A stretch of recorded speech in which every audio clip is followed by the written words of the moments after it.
Alô, som. Abriu a câmera? Então tá. Bom dia, pessoal. Bem, para quem não me conhecem, sou o professor Silas, sou professor substituto aqui do Fundão. É um prazer recebê-los aqui nesse evento. Esse evento que o Coro está organizando, junto com o Humanitas e o CES, da COPAD. Eu vou pedir para que vocês se aproximem um pouco mais, fiquem mais perto, que aí vamos ficar todo mundo junto. A gente tem alguns adesivos aqui também nas cadeiras. E eu, a partir desse momento, vou começar a falar inglês, tá bom? Para apresentar o professor Matthias. So, it's a great honor for us to receive you, Professor Matthias. And Professor Matthias Professor Matthias Wölfel is Director of the Institute for Intelligent Interaction and Immersive Experience, Professor of Intuitive and Perceptual User Interface at the Faculty of Computer Science and Business Information Systems since 2018. His research interests include interaction design, human-computer and human-computer-human interaction, artificial intelligence, augmented and virtual reality, as well as digital culture. So, Professor Matthias, I would like to thank you a lot, and let's welcome Professor Matthias. So thanks a lot. It's an honor to be here and to speak to all of you. So I was not really sure what I should present. So I gave a keynote on what was the name? Web and Media Conference just last week in what's the name of the city? Juiz de Fora. So excuse my pronunciation. I'm not that fluent in Portuguese, as you can figure. Fortunately, I'm much better in English and even better in German, but maybe you would not understand. So yeah, it's an honor to be here. And so I put together a couple of slides. I just made the final translation using automatic automatic translation system on the first couple of slides because I thought it's in English already, but it wasn't. So I just changed it on the way here. So if there are some errors, I mean, I think it's not a big deal. We can cover it. And so I want to start by presenting some stuff we are doing.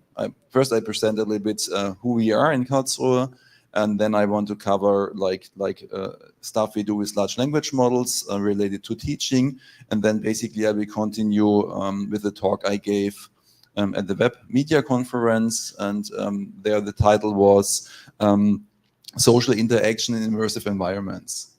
So that's why you also, if you look at my slide here, you see like this nice young lady wearing some fancy goggles. And so we talk a lot about like mixed media today. So my background is, so I did study electrical engineering, but then I continued. I worked, I got my PhD in computer science, worked a lot in speech recognition, speech translation, did some work with microphone arrays, what you have on the Echo from Alexa. And then I moved on and I worked for a media art museum, which is maybe quite unusual for a professor or for a PhD, a finished PhD in computer science to do some media art stuff. And we performed an opera actually in Brazil. So we were in Sao Paulo with CESC for 2 weeks. And I was responsible to build an interactive table. That time it was not buyable. So that was already 15 years ago. And then I moved on. I was my first appointment as a professor was actually in the design department, so not in the computer science department. And then I moved on to the digital media department, and now I'm back in the computer science department. But I'm also associated at a university in Hohenheim. So you have the logo here also, and there with the social science. Why social science and computers? How that belongs together? I mean, you heard it before. I'm interested in human-computer interaction. Or human-computer-human interaction. So what is the difference? The difference is the one is basically how you communicate with a computer, and the other thing is how you communicate with other humans through the help of computers, right? And of course, it involves technology, but also involves how basically we perceive technology, and it's also part of my focus. And also recently, we have like a joint PhD program with the University of Education, where I'm also the spokesperson of. So we also look very much into how can we use technology to foster education. And this will be also part of the talk. Yeah, so maybe I just start by showing you like a trailer video, what we did, showing my lab. So here you see that we work a lot with visual media, obviously. So we have a 180-degree screen, for example. We have floor projections. We have a lot of VR classes. We have AR classes. We have, of course, also microphone arrays, depth sensors, and so forth. So we can do, like here, for example, live tracking of faces, and we can then animate 3D avatars in real time, doing this on big screens or also basically in the VR headset.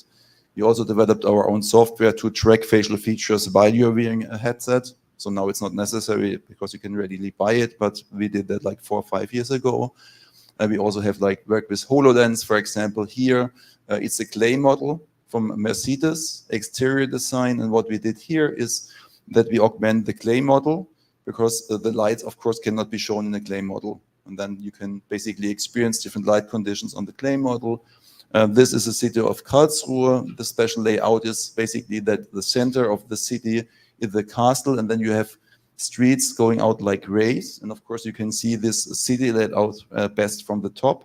That's why we are building a hot air balloon exhibition, where basically you can enter and then you can go up in the sky, and then basically you can see it from the top. But I will come back to this also later in my talk.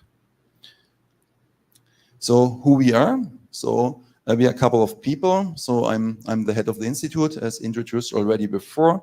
So we have a couple of PhD students, but we also do have people who just like work in my lab. They are not going to pursue their PhD, or maybe they want, but they just have not registered. So I think the system is a little bit different from the system you have here. We do also have people who have a scholarship for the PhD. So there are different basically ways to get for a PhD in the German system. Yeah, just, and I'm also like supervising as a supervisor a couple of other students. I don't want to go too deep into this. So what is our research of interest? I try to build this matrix to explain a little bit more what we are doing. So we are very broad in what we are doing. So most of the time professors stick to just a single topic and dive very, very deep. So we dive not that deep in every topic. Of course, that's impossible. I mean, just to get to know the newest large language models, I mean, it's hard to keep track just to know the names of the new language models. So of course, we cannot dive that deep, but because we are so broad, we can, of course, build systems that maybe otherwise cannot be established. Like if you're thinking about embodied agents, you need to know about 3D, you need to know about the perception, you need to know about language processing and so forth. And we can do all of this basically in my lab. But of course, we cannot do research in speech recognition and 3D gesture recognition and the force in very much detail. So we do this if necessary. If there's no systems out, we can use. But if there are systems ready to be used or useful for us, we just take them, right? GitHub repo is your friend. So what do we do? Immersive environments, I already mentioned this. So here we look at the technology, also design aspects, so sociology, pedagogy, but not for healthcare, for example, and also not for ethics. So voice-based assisted systems, more or less it's the same. We look for embodiment. Embodiment, we usually also look for healthcare. Like, for example, we have assisted systems, embodied systems where you can go and then you say, oh, I'm so stressed, I will have my exam next week. And then we can go through physical exercises. So the embodied agent is showing you some exercise, maybe stretching and so forth. And we use a camera to observe what you are doing. And then we can, like if you do something exercise like this, we can count with you how you do it. We can give feedback if you do it the right way and stuff like this, right? So we also work in assistive technologies, so with physically handicapped people and also mentally handicapped people. So we had this idea about, oh, we have all these fancy interfaces, how can we help? And we figured out it's really, really hard, in particular with the mentally handicapped people. There's a lot of promise or a lot of sayings out there like, oh, speech is like a very good interface for these kind of people. But in our case, we figured out it's not, because it's just too mentally distracting to understand what, and you have to remember the words to say and stuff like this. And they are not capable of doing this. So at the end, we had a lot of ideas, a lot of different interfaces, 3D, free air interfaces, and so forth, speech interfaces. And at the end, we had like just bigger buttons than the regular buttons for some of these participants. So it's a really, really hard thing to do.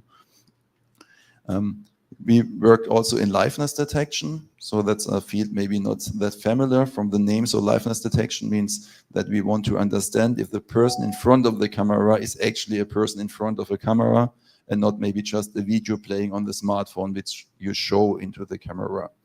So we did this because it's a joint project with a company who wants to basically automate registration online. So you show your passport, you show your face, and then basically it's matched, and then you can register for a new bank account or something like that. So we do also really work with like ad technology on the digital signal processing level, also on the machine learning level, but not on all aspects here. And also like data fusion is a big issue. I mean, I mentioned before that a part of my PhD was also in array processing for audio signals. So of course you can use all kind of signals on all kind of levels. So we do work a lot on data fusion. Okay, so now I want to switch the topic a little bit to learning, what we can do, and I want to introduce you to systems which we were building or still building. How can we support learning? So we all suffered from Corona. We all had to switch basically from one day to another to stay at home. So we were a computer science department, so easy. I mean, every professor had set up his own system on the side, so no official solution from the university was provided for a month. And every professor had set up his own system in a couple of days, and we could start teaching. Of course, other faculties, they suffered and they could not do anything for a month until they could start to provide online courses and so forth. Of course, the university, they were not that happy that we are doing our own solutions because of data issues and so forth. I had put my lectures on YouTube. I'm not supposed to do this. They are still on YouTube. I mean, nobody complained, but by law, I'm not allowed to do this. So sometimes it's just better to do and then ask for a sorry afterwards. Because I mean, you have to think practical sometimes. Because I mean, we want to teach, we want our students to learn, to be able to learn, and if there's no solution provided by the government or by the university, we have to come up with own solutions. So with that, we also thought about, okay, how can we improve basically the current education system, which is still chalk and chalkboard, for example, a lot of PowerPoint slides. I mean, it's still a good way. So I'm pretty sure it's not going to be replaced in the near future, but maybe there are also other ways to improve teaching or also accessibility. So right now I have a PhD student, she's working on accessibility for lectures. So what she's doing is she's recognizing what I'm saying, she's looking at the slides, and then she's trying to figure out using machine learning, what is the information gap. So right now I have maybe text, or on this slide, I was running you through the information. So maybe if you would be blind, you would need no additional information what is on the slide, but sometimes people just do like, as you can see on the image, as you can see here, right? And then if you are blind, you don't understand what's going on. So she's trying to figure out the information gap. And if we know the information gap, then basically also using machine learning algorithms, we are trying to fill in this information gap just for the blind person. It's a really hard task, you can imagine, because you also have to figure out not only, okay, what's on the slide, but is it relevant? Maybe it's just a background image. So you don't want to you don't want to describe the background image because it doesn't give you any relevant information, right? Okay, so we thought about what can we do about learning? What can we do better? What can we come up to? And we came up with two different systems. So one system was, and that was already pre-ChatGPT. So I wanted my students to talk to my lecture slides, and that's what I want to introduce first. And then we also were building our own virtual environment. and I will to talk about this afterwards, before I really dive deeper in this social relations in virtual reality. So ChatGPT nowadays, of course, changed the expectation we have in relation to how can we converse with computers, but we started before that time. So it was more clumsy, of course, to enter information, to get out information out of it.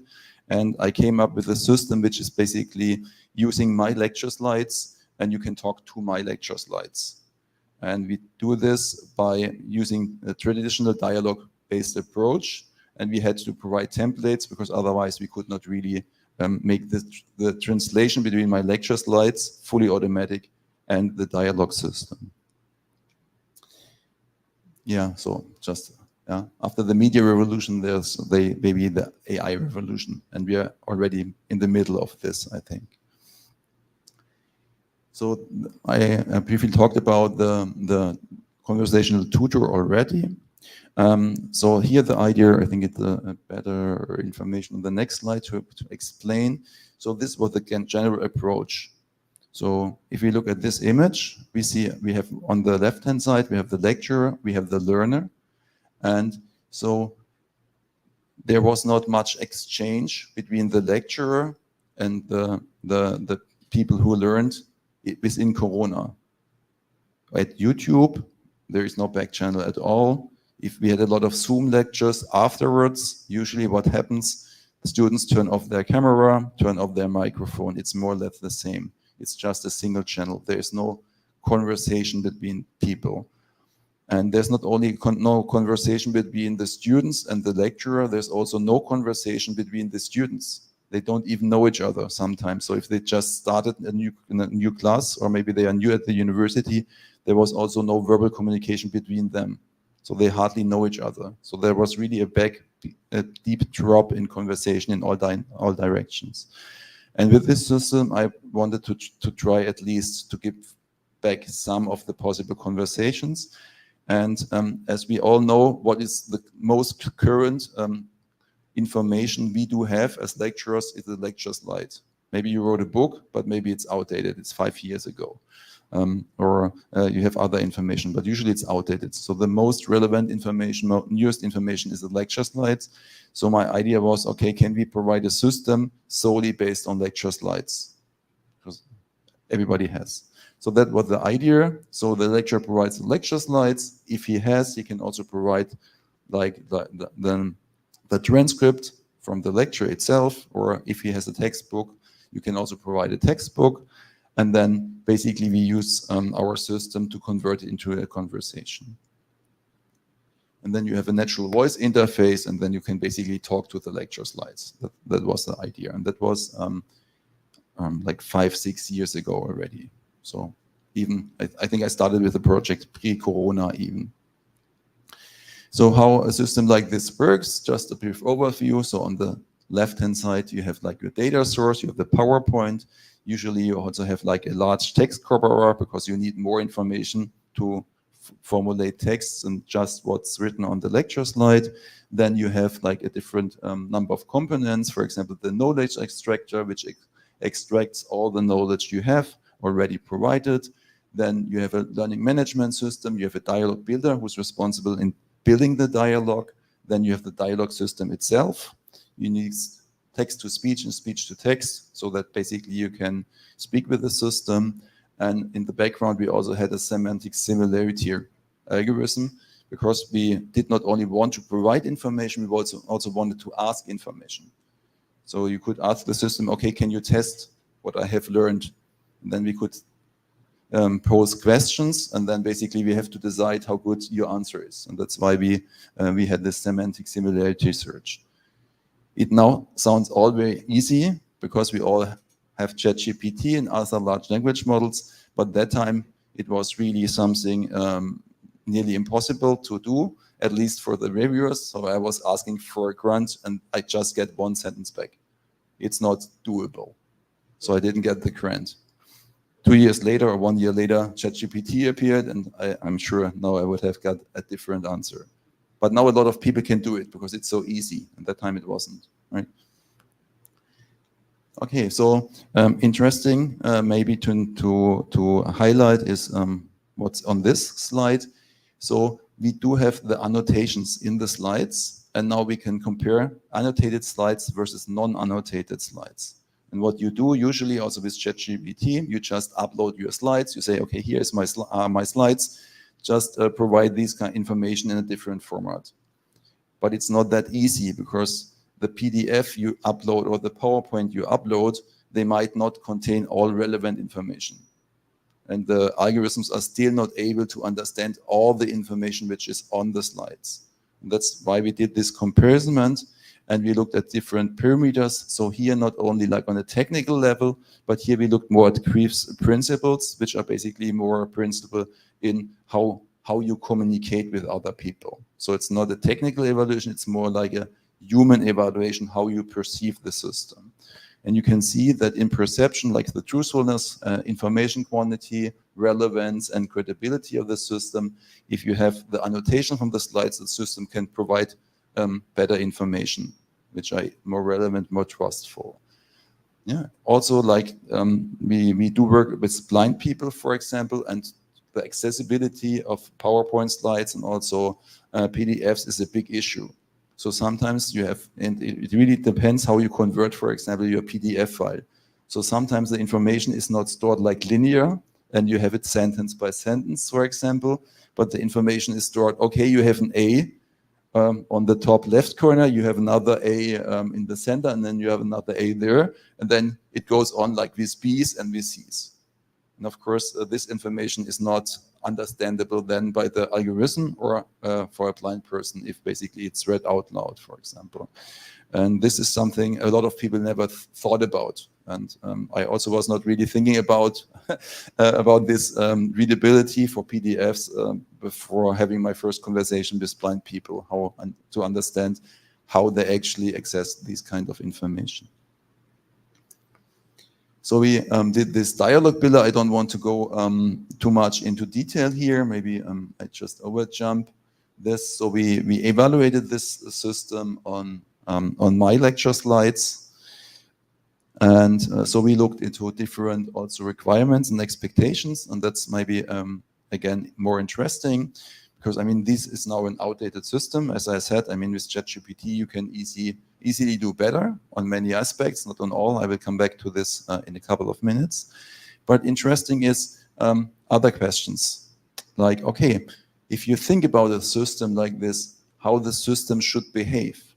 Should the system behave like your tutor, like your friend, like your coach, like your colleague, or like your lecturer, like your professor, right? And you can easily prompt the behavior now. So we also prompted ChatGPT to behave in particular ways. Okay, give me the explanation like I would be in the kindergarten. Give me the same explanation, but do it like I'm a professor in the domain. And this is quite simple to do, and it's working really well. But now we have a paper under review where we did this for different learning behaviors. So it's much more fragile, and you have to think about much more careful. So yeah, there are different learner types. So maybe you heard about learning types like visual learner, audio learner, and so forth. So we are not looking into this, but there are also other ways of separating different learners. Like somebody, they want to have more like back questions, so you don't want to get the answer directly, but maybe you want an answer back which gives you a hint so that you can think about by yourselves. But other learners, they want to get the explanation directly. And this can be done also with ChatGPT and other large language models. And we showcased that that's doable. We have not looked if that's really helpful for the learner, for the learning outcome, but we didn't do it. To measure learning outcome, it's really hard. Because you don't know why somebody can remember or understand something after 4 weeks, for example. Maybe he had another textbook or he saw something in the TV about it. He had a conversation with a friend. So it's really hard to measure learning outcome. So a lot of systems investigating into like these kind of learning systems looks more like, okay, how long the interaction was with the system, how much they enjoyed it and stuff like this. So interesting here, most of the people would like to have a tutor. And even more interesting, or maybe not more interesting, but more insights, usually you want to have somebody who is just a little more knowledgeable than you are. So if you're in the second semester, you want to have maybe a tutor who's in the fourth semester, but still bachelor's. If you're in your final year in your bachelor's, maybe you just want to have like somebody who just started the master's. If you're in the master's, you want to have maybe somebody who just started with the PhD. So still more or less on the same level, but this guy has just, or girl has just a little bit advantage. And you know he can be trusted and has the knowledge you require. So nobody wants to go to the professor, not the digital one and not the real one, right? So if I teach and I have teaching assistant, it's the same observation. So usually the students go to the teaching assistant first before they address me. Even if I'm in the same room, I'm just sitting there and waiting for the students to get answers. So the second thing we ask about, okay, what the system should do. And of course, a lot of people voted for motivation. A lot of people said, okay, it should be friendly. It should also be funny. Funny is a strange thing for computers. I mean, if you let Alexa tell you a joke, most of the time it's not really funny for a human. I also have a PhD student working into this direction. How can basically fun, can it be helpful actually for the learning outcome? And most interestingly here, praise. So it's not an error. It's really 0. So I did not forget to put the bar in here. It's really 0. So nobody mentioned the system should praise. That's very surprising because a lot of complaints, at least in Germany, the professors get is, you don't praise enough your students. Okay, we don't. So why don't they expect it from the system? Because of course the students know it's a system. So it's just an algorithm. So if the system is praising the student, it doesn't mean anything, right? So they pretty well understand. I mean, the students we ask are, of course, people who have a background in computer engineering. So I'm not sure if the findings we have here are transferable to other domains. Maybe people who are not so into computer science or engineering, they might also like praising computers. I don't know. So we looked also at the requirements of our system. So of course, the basic functionality is to answer questions, replay definitions also. So, okay, what is the definition of human-computer interaction? And it should be a replay from how it's on the slide. So it should not be like a free translation. If you ask ChatGPT what is HCI, you also get an answer. But it might not be the same answer what you would get from the professor. And that might not be a good thing in an exam because, I mean, maybe you give a correct answer, but it's not in the direction of the meaning like the professor saw it.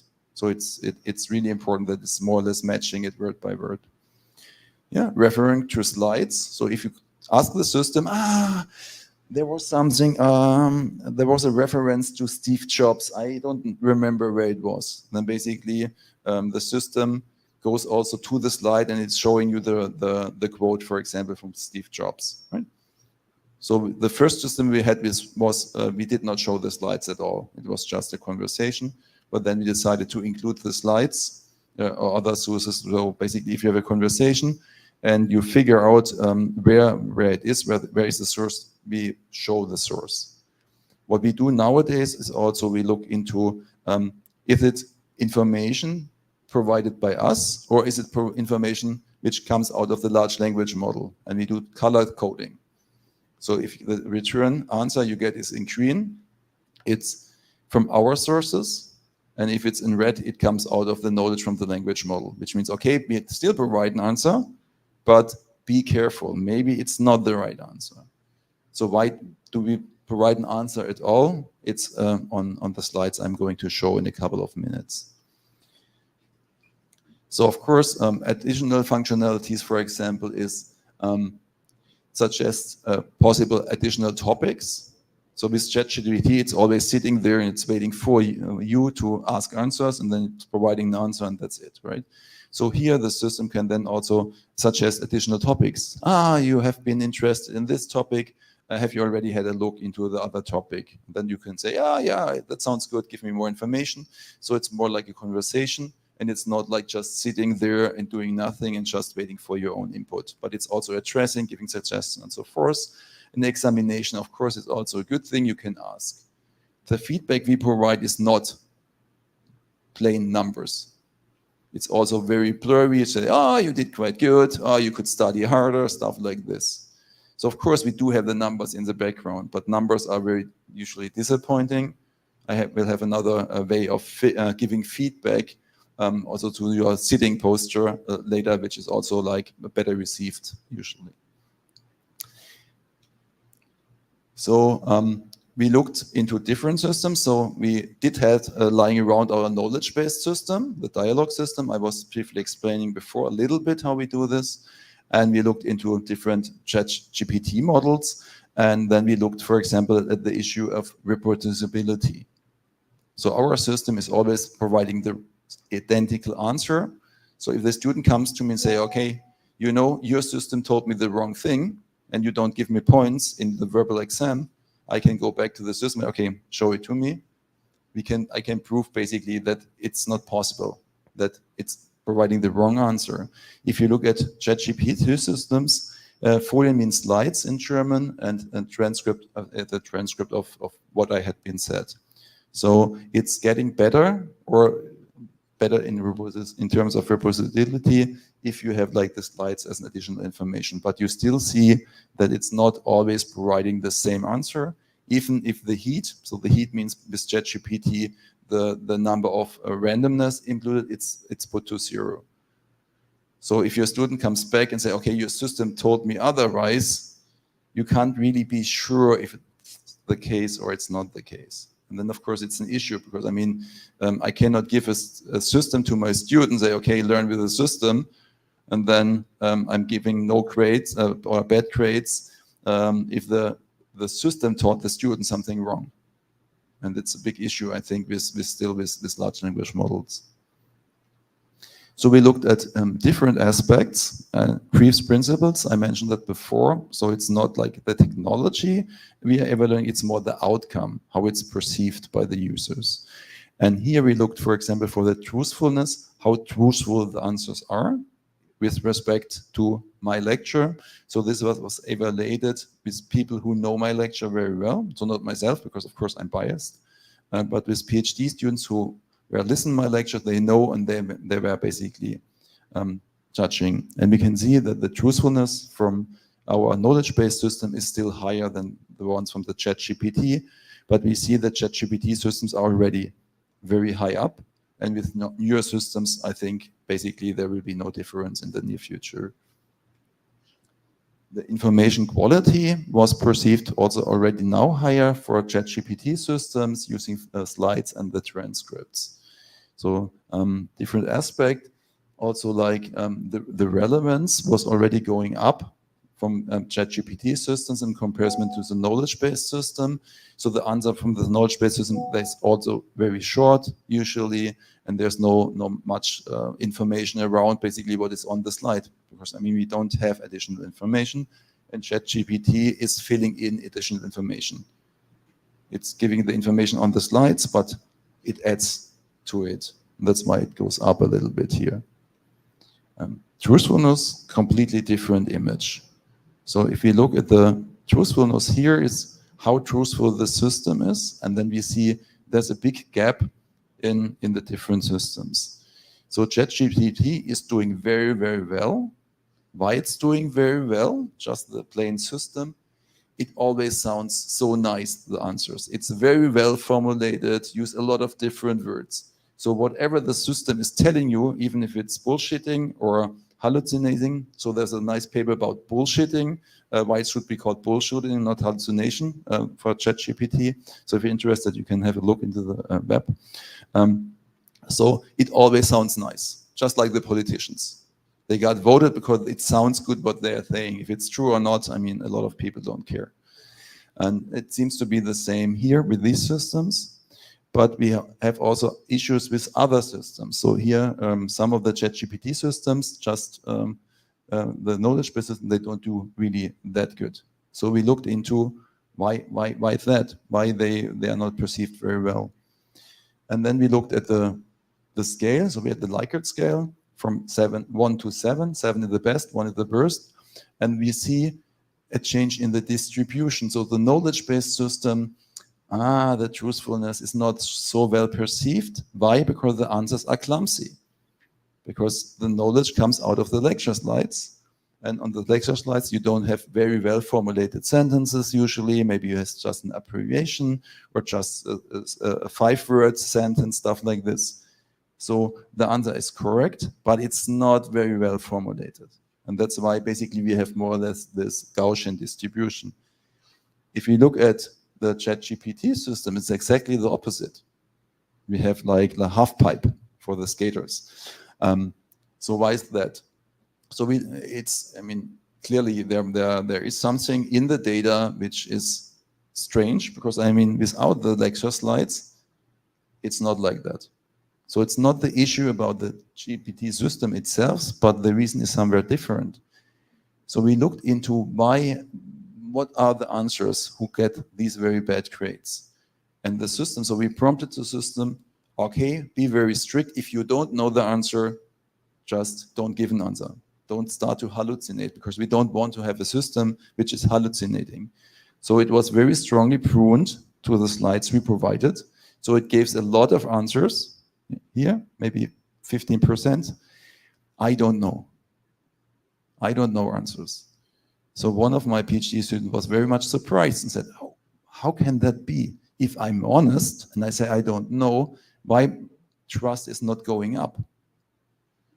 But it depends on the expectation. So if I would ask you, okay, what is the capital of Italy? Right? You say, I don't know. So trust goes up, because if you don't know, it's Rome, and I would not expect you to know it. Yeah, you are in Brazil, so maybe a European should know, but maybe if you're from Brazil, maybe you don't know. It's okay. The assumption is it's okay if you don't know. But if it's an expert system like what we have, you would expect it within the domain that it knows the answer. So if the expert on his expertise domain is giving you the answer, I don't know, it had the opposite effect. It's telling you no. Then you perceive, okay, if it even can't answer this simple question, how should I trust the system anymore? Yeah, so another interesting finding, I think. Okay, so now I make a small jump, and now we go into the slides I presented on the Web Media Conference, and it's more about this social interaction in immersive environments. But we stick with the topic of learning, because now I will want to talk a little bit about the VR classroom we were building before I diverge to some other aspects in social interaction. So if you think about social interaction in these immersive environments, there are a lot of different aspects you have to address. The first aspect is it co-located or is it remote? Which means everybody of you has a VR headset now here in the same room, we are sharing the same room, or is everybody, for example, joining from home? Yeah, it makes a difference, because the audio is a big issue. Because if you speak, I can still locate your true position, but the avatar might be shown somewhere else. So for example, it's very distracting. So what we do, if we think about a co-located setup, we always have fixed avatar positions, and we turn off the audio, the digital audio, and we just refer to the analog audio, what the people are saying, and then we have a good match. But it's of course very much constraining, because you cannot really interact very much with each other. Then you can also think about, it's a remote interaction by another human being, or do you converse with an agent? Yeah, just the system I was showing you had no physical body so far, because it was not necessary. But if we would have the same system I was showing in a VR environment, maybe it's not good enough anymore. Maybe we should provide a digital body. Yeah, we'll speak about this in a minute. Then level of intimacy. also something most people don't think about. If you think about traditional computer screens, it doesn't matter how close basically a person would be, right? It doesn't matter if you have an oversized image. But so we know each other now for a couple of days, and if I do like this, he feels very uncomfortable. Yeah? Because we are not a couple. Not yet. So that's about proximity. So basically you have a personal space, and the personal space should not be entered just by the people you love. Your family, it's a personal space. Then you have people you know for a couple of days, you're friends with, so like 1.50 meters, like that distance is very comfortable for us. For students, maybe you feel better like sitting a little bit in the back. And in VR, this plays a significant role actually. So if like a student would, or maybe the professor would address you and will come closer, what you would do as a student, you step back, right? So, and if you can't step back, because maybe there's a wall or something, you will feel very uncomfortable. And like the proximity is also a cultural thing. So it really depends in what country you were born, the distance you feel well or not. Like in the northern countries, like in Europe, for example, they have a larger distance to each other than in the southern countries. So they are more close. So it's cultural dependent. And it also works with robots, not only like in VR. So we once had a Japanese robot come showcasing in Germany, and he was not keeping the right distance. So what happened exactly what I just explained, the robot came close, person stepped back, robot came close, person stepped back, right? Until you faced the wall and you could not step back anymore. So these are also other aspects to think about, and also the appearance. How should I appear in these environments? We all know we cannot be represented as we are because the technology is not there yet. So we have to have some kind of abstract form, how we should look like. So we speak a little bit more about this on the next slides. So I want to introduce you now to what we call the VR campus. So the VR campus was a software I introduced like 3.5 years ago. And it's, I think, still pretty unique that we do teach in VR. Just 10 days or 11 days ago, I was getting the teaching award at our university for the VR campus, because it's not only about technology, of course, it's also about didactics, because you cannot teach the same way in these environments like what you're used to in like a physical setting. So what we did is basically we developed our in-house software, not because it's so much fun, but there was no software available at that time. Now you have a couple of softwares where you can do social VR, but it's still not feasible for us because the content is VR. So I'm teaching VR in VR, which means I don't want to show only what is going right, how it's done right. I want to show also, okay, what's your feeling, your perception if it's not done right. So we can, on purposely, for example, we can show the hand too large, too small, or we have an offset between the virtual hand and the physical hand. And then the people start thinking maybe, oh shit, do I really have a third hand? Because they feel, okay, the image I see, the hand I see is not at the same place. So we on purpose introduce a lot of things which we could not do in a commercial software. And a side effect is we host it also on our own computers. So it's also conform with German law. Data is not going to the US companies or to Asia, which of course, I mean, we talk about student data, and of course, these data has to be protected, obviously. And we can guarantee this. Not all, of course, because the sensor information, we don't know, right? I mean, we are using the glasses from Meta. We were able to buy 60 of these classes, standalone classes. So every student joining my lecture, we meet for the first time in the lecture. Everybody get the VR headset, and then we tell about how to use it and so forth, how to install our software.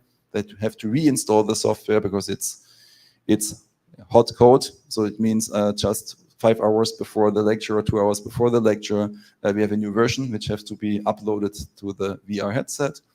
And then basically we can all enter, and then we can have the lecture.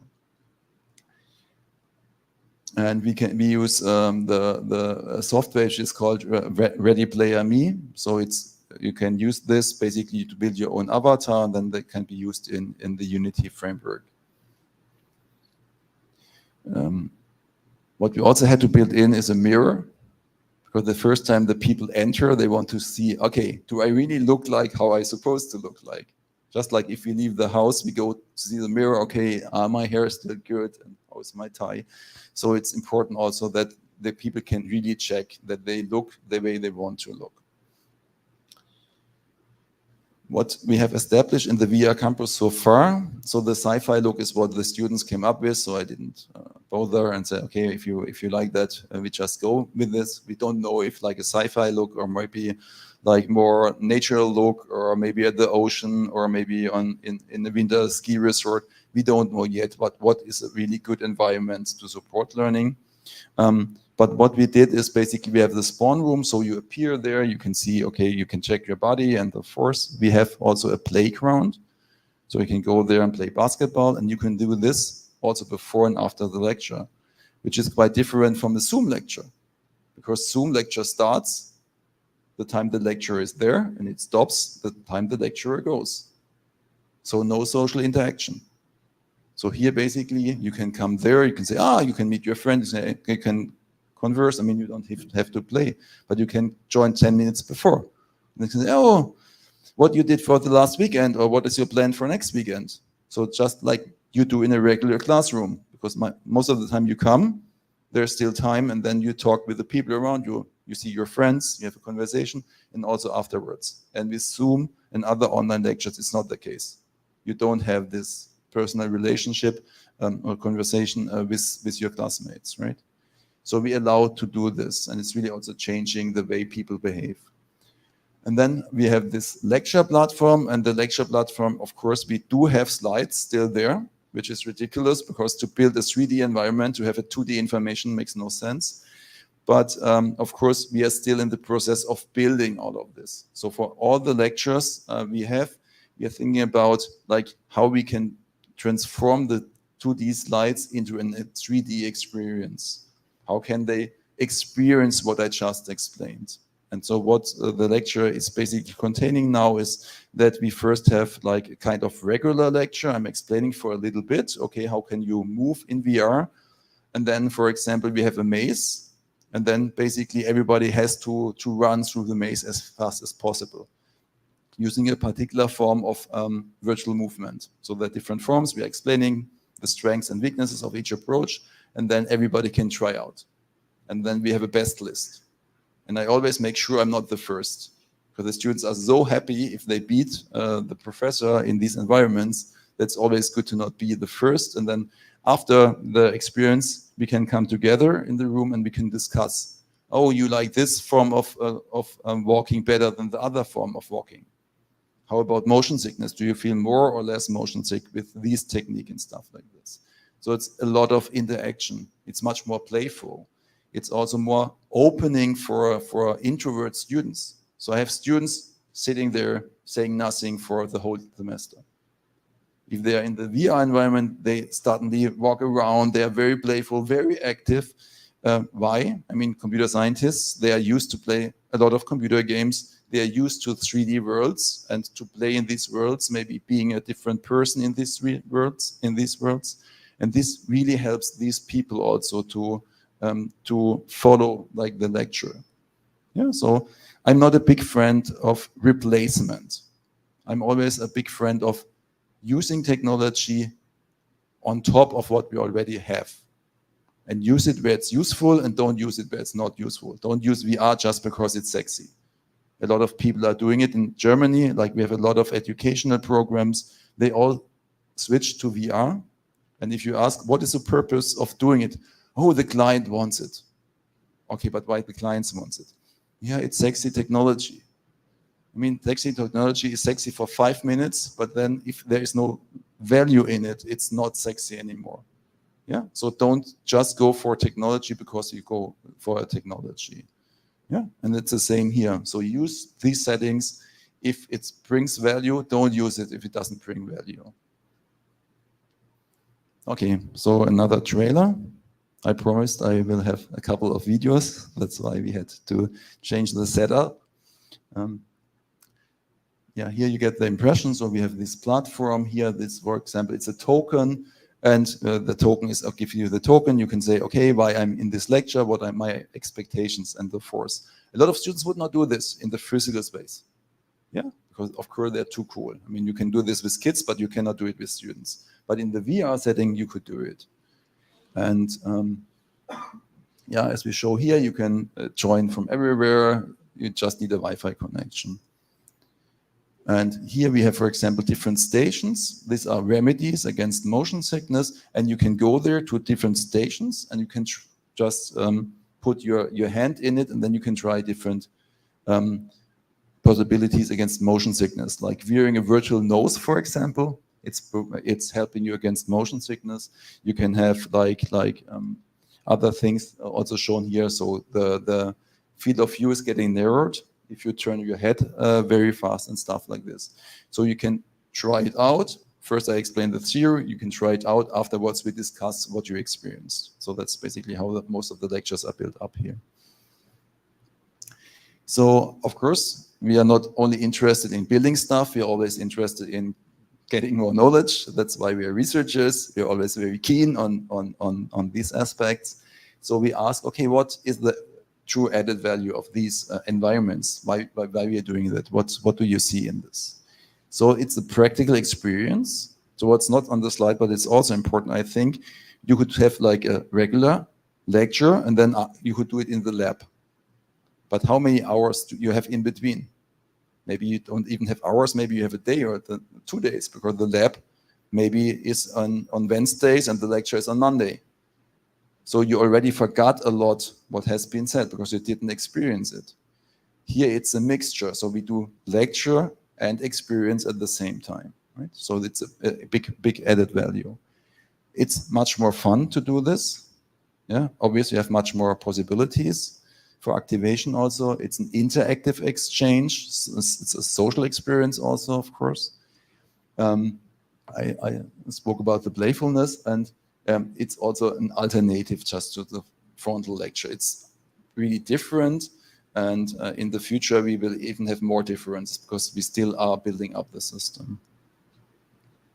Okay, what is the lack of added value? What is the problem so far?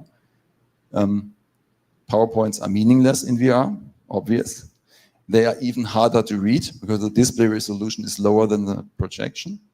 So with the Apple Vision Pro, I think it's good resolution. Maybe it's not an issue anymore, but you cannot buy the Apple Vision Pro for all your students.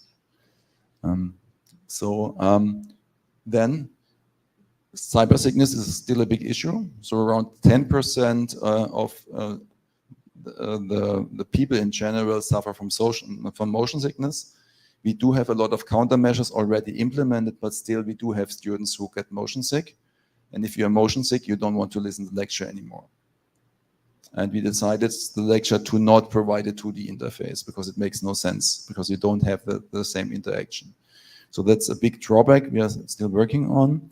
And the lack of taking notes, because you are fully immersed in the environment. So we had no possibility to take notes. And we are working also on this. So you can now have your own keyboard, physical keyboard, and you can type on your physical keyboard. And we also made it possible that you can use your iPad.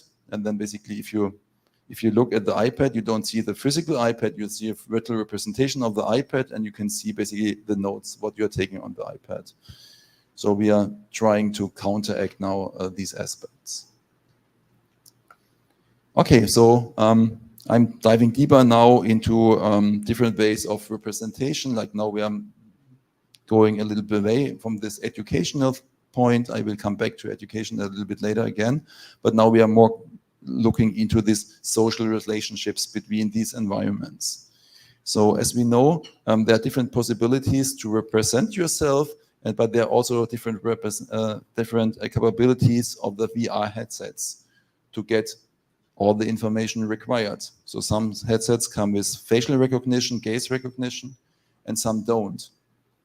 So it means you might have an avatar which shows more expressions, or you have an avatar which shows less expressions. So that's what you can see here with face and gaze tracking. Some of the avatars, unfortunately, I don't have a video for this, but you already see maybe that it's more expressive. And you want to know how this is perceived by others. Am I perceived as a nicer person or more smart person if, for example, I do have facial tracking or not? So we did a study into this. It looks like here we have like 2 groups, A/B study, as you do a lot of times with these experiments. One with facial tracking, one without. Then we had a questionnaire, and then we switched, not the groups, but the tracking capabilities, and we had another questionnaire. And we asked different aspects like likability, like how much do you like this person? I mean, you have not seen before. It wasn't a job interview, so the setting was a 1-by-1 setting, so you could very well see the face from the other.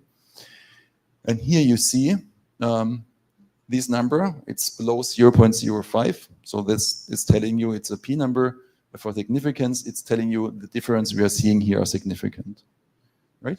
So if you have facial tracking on or you don't have facial tracking, it means that you're perceived as more likable if you have facial tracking.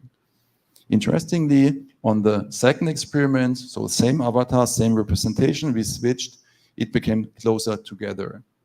Okay, what is our interpretation? The perception you have on first sight basically is to determine a lot how you like somebody. And then basically if you talk with a person longer and then you get rid of the facial tracking or not, it doesn't really change so much about how you perceive the person.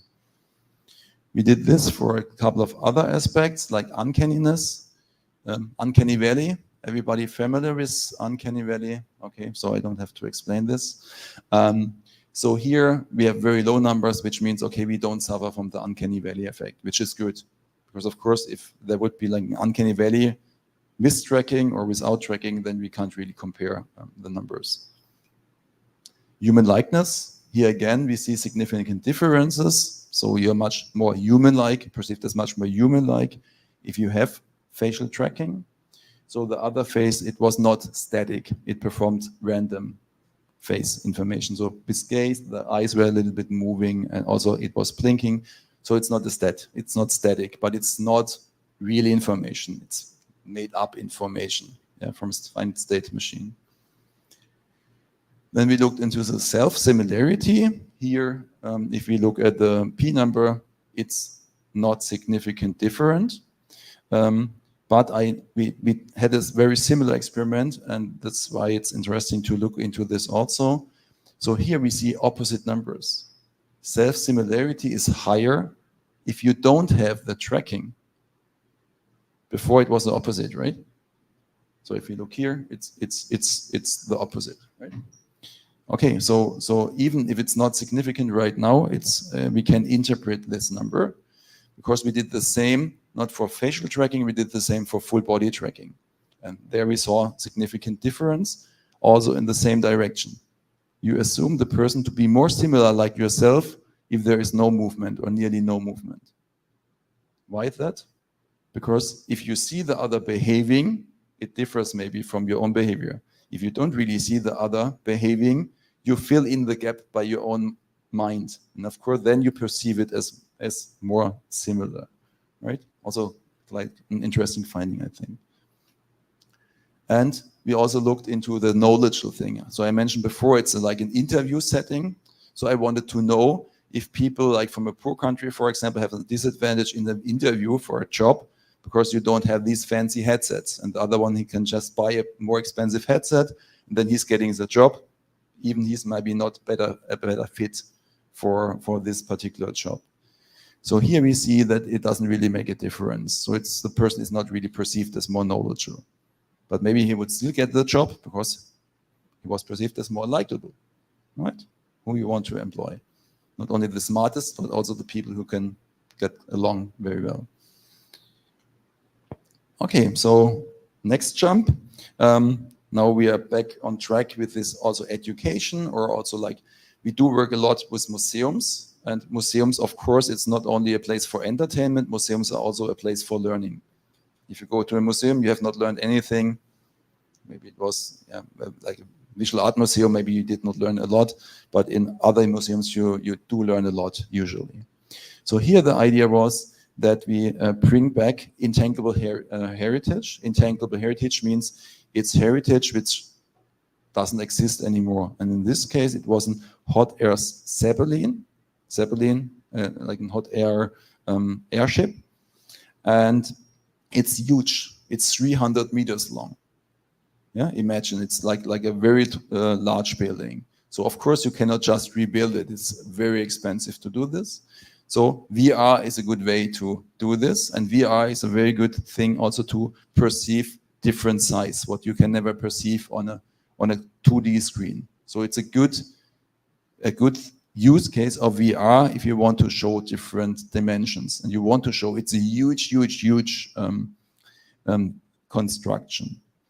But if you go to a museum, what you want to have usually is not just to see like, oh, it's a nice construction, but you usually go to a museum with your friends, or you go there because you want to have like somebody who's explaining you the artifacts, right?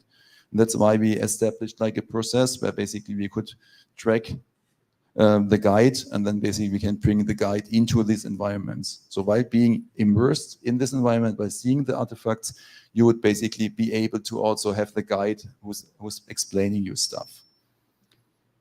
And we also thought about how this guide should look like. How this guy should just have a voice. Should this guide be an object, just like a small Zeppelin maybe? Maybe it should have like some facial features, like a mouse and like eyes, or maybe it should look like a human. And then we again looked into how this is perceived by the people. And we figured, so we looked at different things like the presence. So presence means, okay, do I really feel within this environment? And here it was not really affected just by changing the visualization of this embodied guide. The attractiveness of the environment was partly changed. So it has already an influence how you perceive the environment just by changing the appearance of the guide. And we looked for the sense of agency. It means how that you basically think you are actually interacting with the environment, that you actually can change things in the environment, and it had also no impact. Now I want to stick with this topic of representation. How can we converse information? And there's an idea of calm computing. It means we can provide information without distracting the user so much, and more using like things in the environment to write information. So sitting is a new smoking. So we all sit too long. We most of the time think wrongly. So we wanted to do something against sitting the wrong way. But of course, we want to do this in a way that it's accepted by the people and that it's not distorting. Like I have a smartwatch and it tells me 10 minutes before 12 each hour, you have to stand up. So I'm getting distracted. And then even if I don't want to stand up, I need some mental load to return my task, which I was pursuing before. So we don't want to have this. And we solved this problem by using an object, in this case an orchard, to provide this information. So first of all, we wanted to know, okay, what type of object do people like for this kind of information? And I'm sure you all know Pixar, you know the lamp from Pixar, and then you also know how expressive a lamp can be. Right? And so we looked into different objects and we asked the boys and the girls, what do they like? And the orchard was the one who had the highest like. The boys liked all the abstract objects, the girls didn't. So we stick with the orchard. And we also asked if they would prefer a physical object over a digital object. And here the information is pretty mixed. So we stick with the digital one because, of course, it's easier to implement. So we are tracking the seating position. We use the Kinect sensor in this case, but you can also use pressure sensors on. And with the pressure sensors, you can also guess basically how somebody is sitting. So both solutions would do for our experiments. We just went with the Kinect because we had the software lying around anyway. This is a software I developed like 12 years ago for gesture recognition. Why I did start to develop it, I had a project or I was teaching at a media art school jointly with the computer science students, and it was just too complicated for them to finish the project within the semester. So I thought, okay, I have to write some software to make the process faster.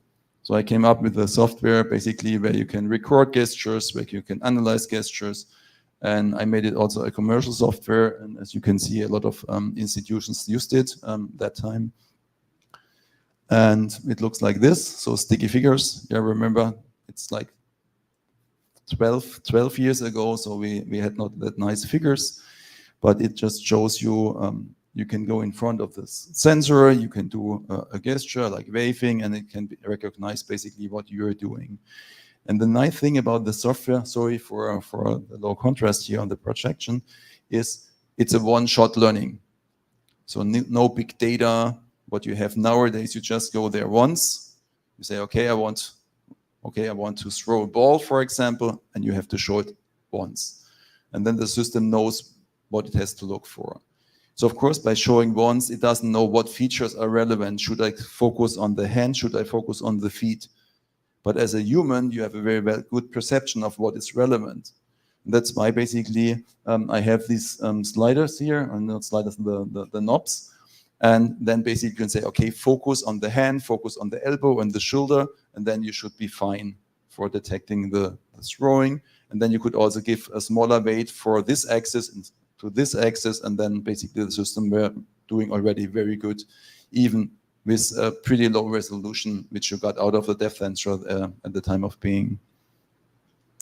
So we used then basically this software. We developed our own representation of the plant, like with the bones also. So we were able to match the bones to the sitting position, and then we projected the plant next to the computer screen. We observed the user of the computer, and then the plant. So if the user was hanging like this, the plant was doing like this, right? So it gave the feedback, and if the person was not moving over a longer time, which is really bad for your spine, the plant was falling asleep. So it gives you the feedback, okay, maybe you should change your seating position. So we did ask, of course, again, a lot of people. So we are not working together with physicians. So we don't know if it's really good for your spine. So it's more about self-perception of the people. And we looked for, do you think it can improve your sitting position? And it's here, most of the people agreed on this issue. We also looked into, is it distracting? Because we didn't want to have like a feedback system which distracts a person, right? And most of the people agreed it's not distracting. And could you understand the information provided by the system? It doesn't help you if you have a funny plant jumping around like this, if you don't understand what it's trying to communicate. Yeah. So most people also agreed that they can understand what basically the plant is trying to tell them. So that's are good findings. And it's a very good way because it's most of the time it's accepted better than plain numbers. Like an alternative to this, for example, if you have like, for example, a group meeting, like there's a big boss and there are like 3 students, or the big professor, a famous one, and 3 students, then you have a meeting, maybe the professor is talking all the time. So the students will not interrupt this famous professor because they're too shy, right? So what you can do is you can have a projection for plants, and then every time somebody is speaking, the particular plant addressed to the particular person is growing. And then basically, if this famous professor is looking at the representation of the plants, he will see, okay, wow, there's one really huge plant, and the other 3 plants had no space to grow. And then he has to reflect about his own behavior, and he's more likely to accept this kind of representation because it's not a sharp presentation than of giving a plain number. Okay, you talked for 50 minutes and the student talked for 2 minutes. It's the same maybe also with the speed limiter at your car. So I still like this analog one. So you don't really know exactly how fast you are going. it's an illusion anyway. Because if it's written on your digital screen, you are going 52, you're not going 52. Maybe you're doing 50 or 49, because by law, it can be no faster than you're actually doing, it can only be slower, right? So it makes no sense to give you a hard number, because it's not correct anyway. So if you have this blurry thing, you don't really know, then you are also much more relaxed. If you go and you know there's a speed trap, you're much more relaxed than if you have now I have to be at exactly 50 to not get trapped, right? So I think it's a very nice way to provide information if it's not really necessary to be too precise. And a lot of times you don't have to. Yeah, I mentioned it before that for the student examination with our digital assistant, we also do not provide a grade. We only provide, okay, you should study harder, or maybe the answer was a little bit short, or try again, stuff like this. I mentioned the uncanny valley effect before. So we are talking about avatar representation. So another study we did, what I wanted to briefly introduce, just on a single slide, is we looked into the uncanny valley effect, and we compared the uncanny valley effect on a computer screen and on a VR headset. So the uncanny valley effect, as you can see here, so this is before the valley, it's here, and then we go into the valley. So we see here it's going to be lower, and then after the valley it comes up again. And what you can see, if you compare the 2D screen with the 3D screen, you can see that the valley is more pronounced. And that's similar if you have, like, if you look into the uncanny valley effect for static figures and for moving figures. So the movement is emphasizing the uncanny valley effect. And here it's the same. The 3D representation being immersed in the environment is also emphasizing this effect. So if you design your avatar, you should always make sure that the avatar is perceived well also within the headset. Right now, most of the 3D worlds are still designed not in VR, but on screens. And then there might be this mismatch in perception between these two things. Also, like for color temperature, it's not on the slide, but as a side story, we also looked into color temperature, how you would adjust the color temperature on a computer screen if you perceive a 360-degree image, and how you adjust it in the VR headset. And interestingly, observed that the females would do like for colder color temperatures in VR, and the men would go for warmer color temperatures in the VR headset, and on the computer screen it's the opposite. We don't really have a good explanation. We do know that females have a better perception of color, but we don't know if that's the explanation why they choose different settings. But it's interesting that you cannot assume, if you work with a computer screen, that you cannot assume that you can just take over everything you find there in VR. Now we stick again with this physical representation of our embodied agents. And this was the first time the COVID pandemic came in handy for us, because we wanted to study not facial emotions, we want to study like co-gesticulation, how the embodied agent should behave on the full body. So that's why our agent also wearing a face mask. So we are not looking at facial expressions, we're looking at the body. And then we established different behaviors, so non-verbal behaviors from the embodied agent by observing. So we had input, we used the software I just showed you before, the kinetic space, which is still used in our lab, even it's 12 years old by now. Then we used deep face for identification, we used whisper for speech recognition. So we basically were able to perceive the person in front of us, and then we established different output behaviors. So we used Unity for the 3D agent and Neural HMM for speech synthesis to have a dialogue between the human being and the embodied agent. Then we wrote our own middleware to connect all of this and also to implement particular behaviors. And on the right-hand side, we used RASA. RASA is a dialogue system. And we had to extend the dialogue system because the dialogue system is most of the time developed to process language. It's not developed to process emotional information or gesture information. So of course we had to extend it also to include this. So here you see different social signals we implemented. We had different social signals belonging to gesture, to gaze, proxemic, and some of the behaviors is valued positive, some is behaved negative, and we could capture most of them, not all of them, and we could transmit. So it means the embodied agent could express these behaviors. It looked like this. So we used our 180-degree screen. So you're standing in front of an embodied agent who has human-sized, is human-sized, so it's not smaller or larger. We decided not to show the feet because like having an embodied agent moving around to get the feet right is really a hard task. Sounds not really complicated, but actually it is. And if the walking would be odd, so it would maybe intermingle the feet or something, maybe we would distract the person from the interaction. So that's why we did not show any feet here in this experiment. And then we implemented different social signals, just imitation. So imitation is basically you just do the same what the other person is doing. Most of couples who fall in love do this for a lot of times. So we just use this. Then we had consent, which means, okay, the representation of the agent is giving you a positive feedback. Yeah, agreeing, okay, I understand what you're saying, stuff like this. Then rejection is basically that I'm showing from my experience, my body, that I don't really agree, like this arms are usually like not a good sign. You can sit like this, don't worry.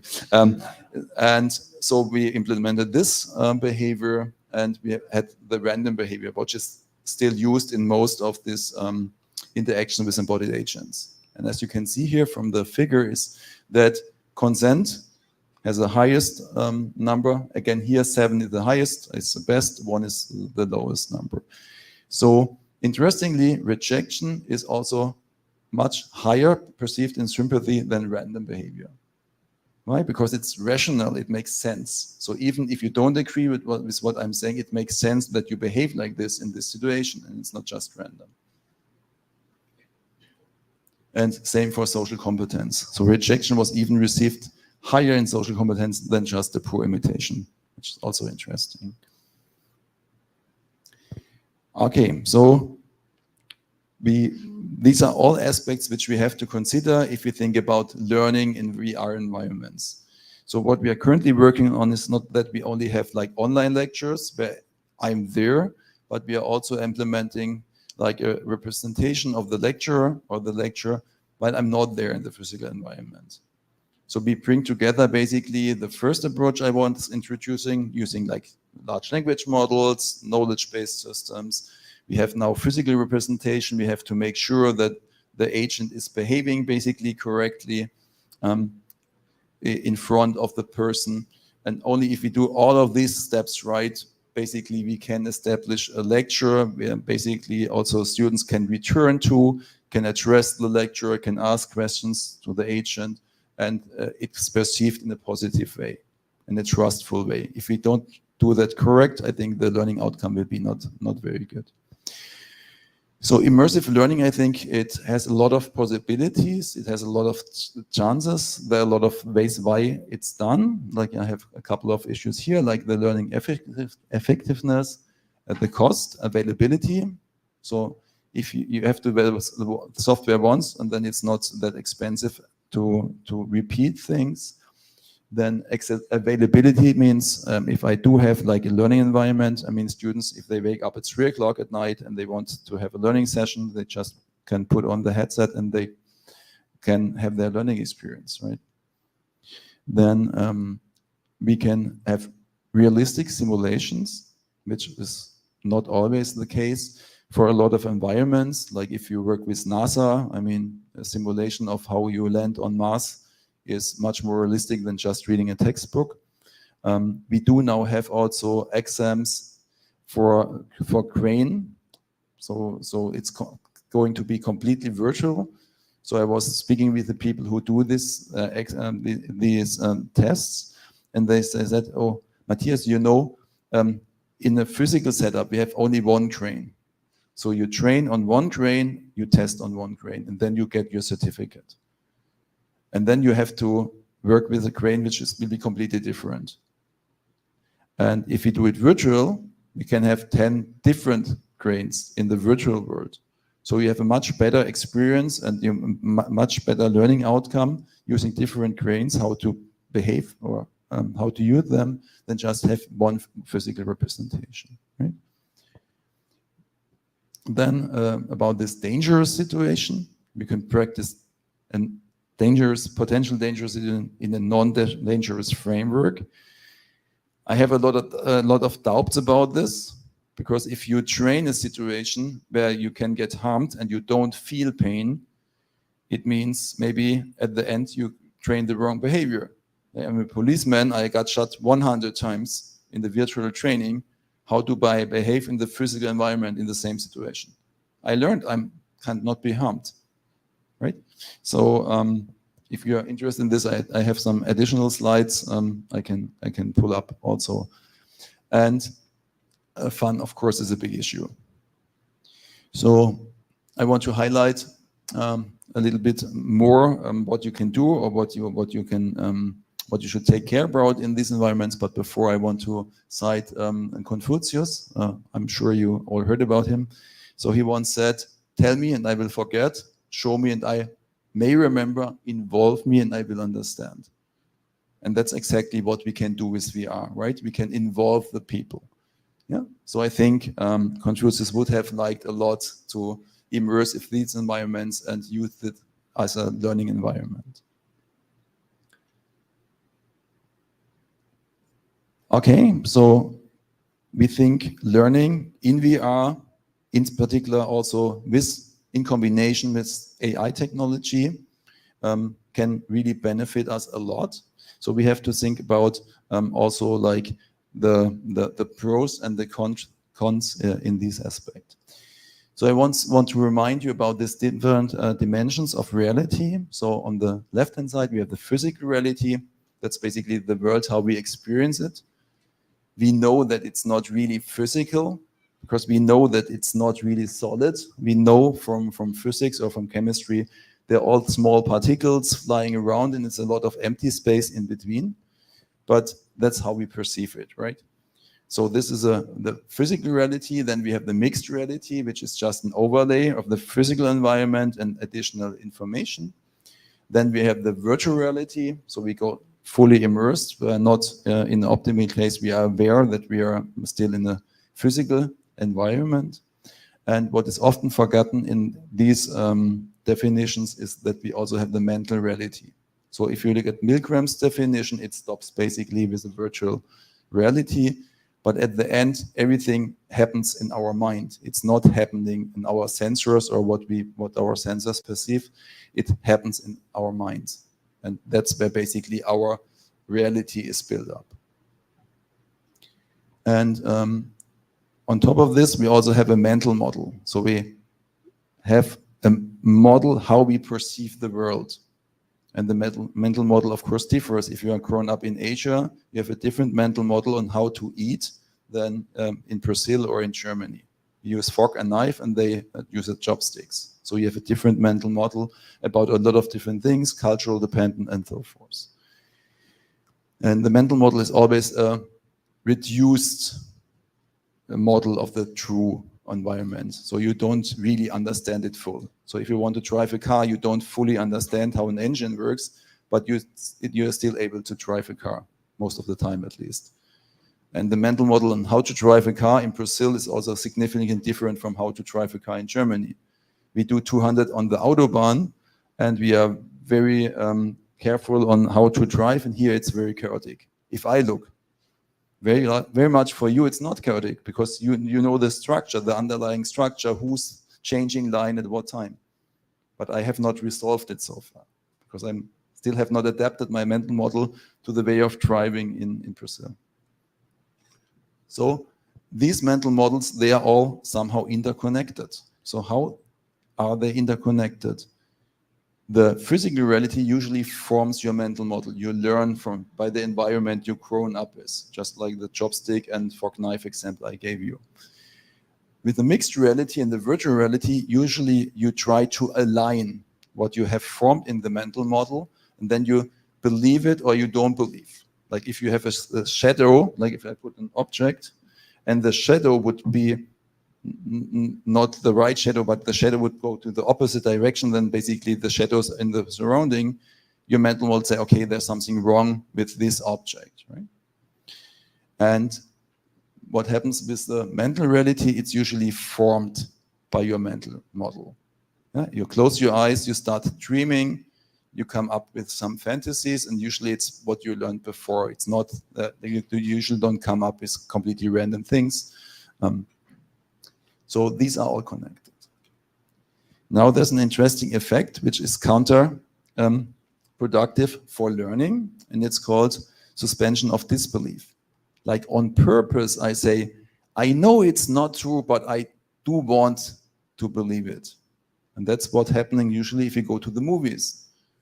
If you want to watch Star Wars or another sci-fi, for example, we do know there are probably no wormholes and we cannot go super fast and so forth. And there are no species coming and visiting us and stuff like this, but we do want to believe it. So in that state of mind, maybe we don't learn anymore because it's intermingling.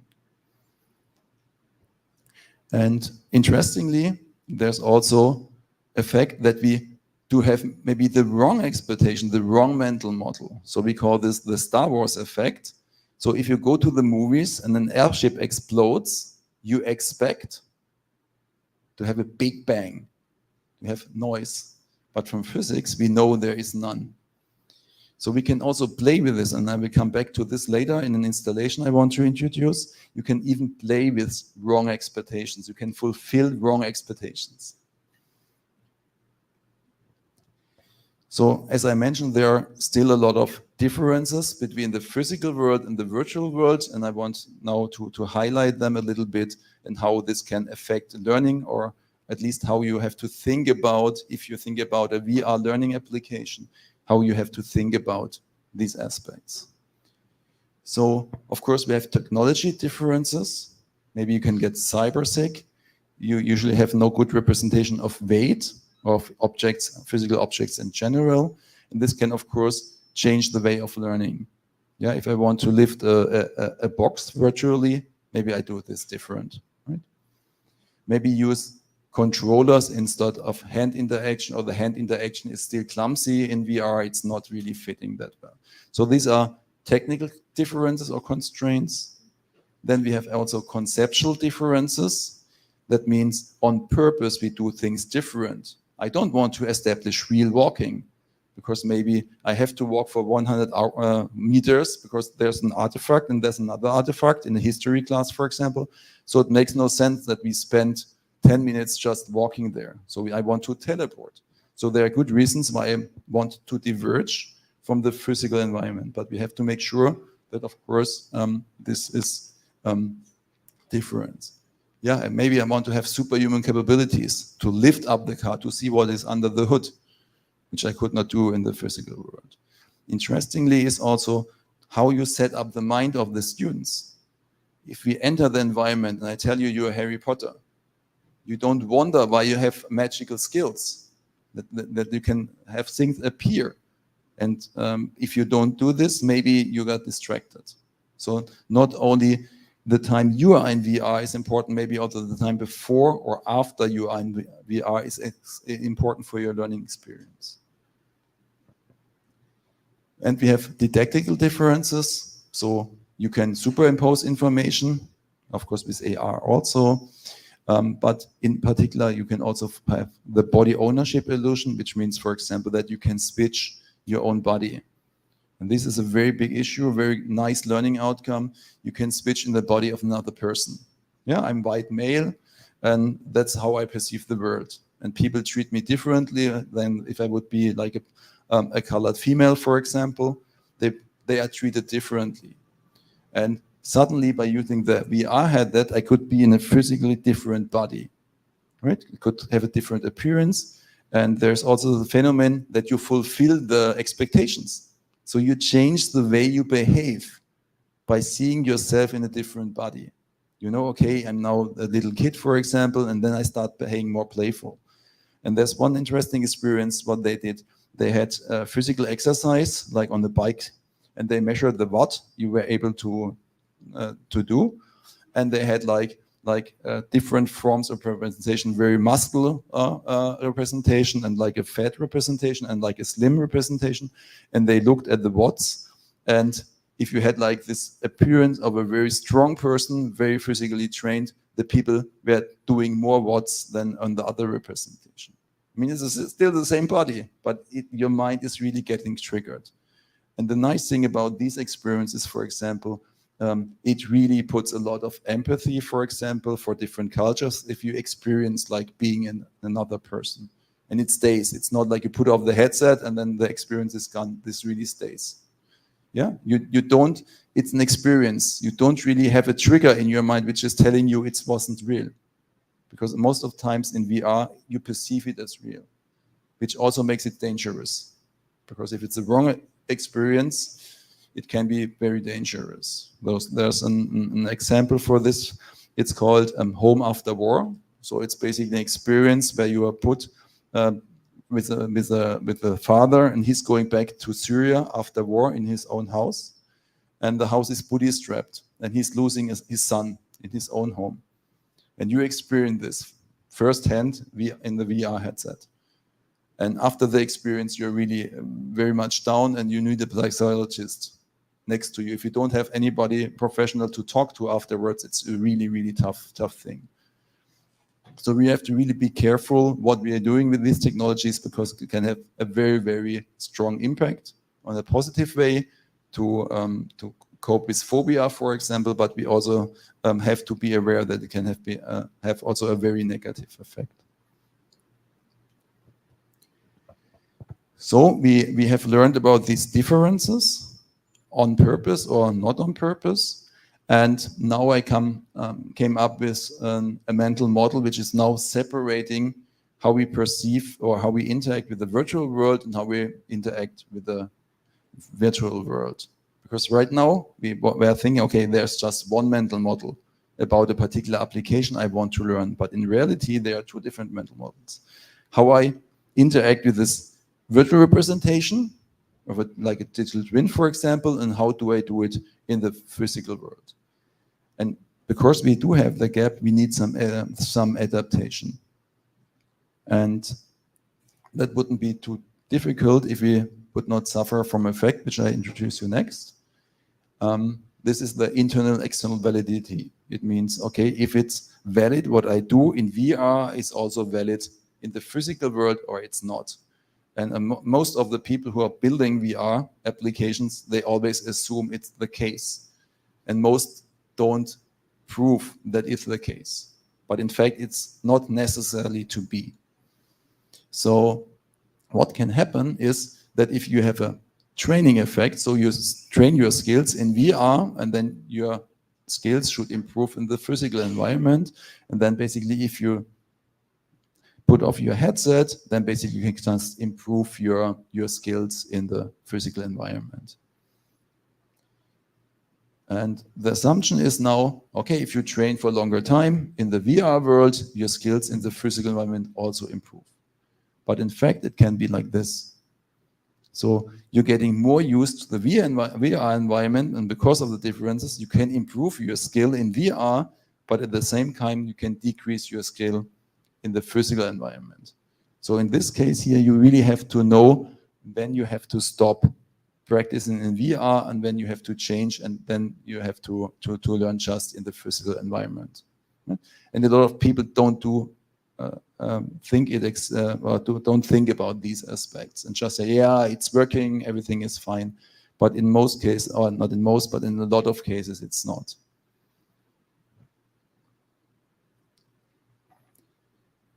Now I want to introduce you the last thing, and it's more about like user acceptance. I was talking about a lot of like how we now can interact with these or within these VR environments. And I mentioned before that we do work a lot also with museums. So it means how can we best put like a VR installation into a semi-public space. So we all know we can put on a headset, we can be immersed, but I mentioned before that also the transition between being in the physical world, being in the virtual world is very important. So we came up with a model to describe this process. And we call this the audience funnel for immersive environments. And I will walk you through the different steps. So the first thing what is happening is you have a passerby. So he's just walking in the semi-public space and he doesn't even know that there's an installation you can do stuff with, right? Then the person becomes a spectator. So he realizes there is something and he's just watching what's going on. Then he can become implicit interacting user. That means he does not want to interact with the installation on purpose, but the installation is reacting on him. So what we can do here, so this is a hot air balloon flight over Karlsruhe. We were seeing just at the beginning a little bit. So here what can happen is that there maybe you on the floor what you see is basically the city of Karlsruhe from the top, and you can see clouds. And then if you move, maybe the clouds are moving with you. If you stop, the clouds stops. So then you understand, and then you have the transition from being an implicit user to being an explicit user, because you understood now, the clouds are always where I am standing, but I want to see the castle. So now you move on purpose because you want to be the cloud away so that you can see the castle. Then you're already very much involved in this installation. It's not the same as before. There's a guy with a headset and doing fancy stuff and I don't understand what's going on. And then, of course, you want to try the installation. You already have a very high engagement. So you are the headset user and maybe you have a companion. So how about the companion? Usually in semi-public spaces, it's a single user experience. You wear a headset, nobody knows what's going on, and it makes no sense also to have a conversation with the companion because he doesn't see what you are seeing, right? There's sometimes this ego view, and ego view, I really hate ego view because it's very fast and distracting if you watch basically somebody else. It's not like a movie camera, it's very fast and distracting. So usually you don't know what's going on, or you have to look at this ego view, which is also somehow distracting. But here, because we have the floor projection in our case, you know more or less what the other person is seeing. And then you can have a conversation. Do you see the birds flying over the city and stuff like this? And afterwards, you can have a follow-up action. Like in our case, because it's not just somebody wearing a headset, you can have a photo, a video, and then you can put it on Insta and something, and it makes sense. It's not just a guy wearing a headset behaving funny. You still have a lot of videos like this. I used the headset.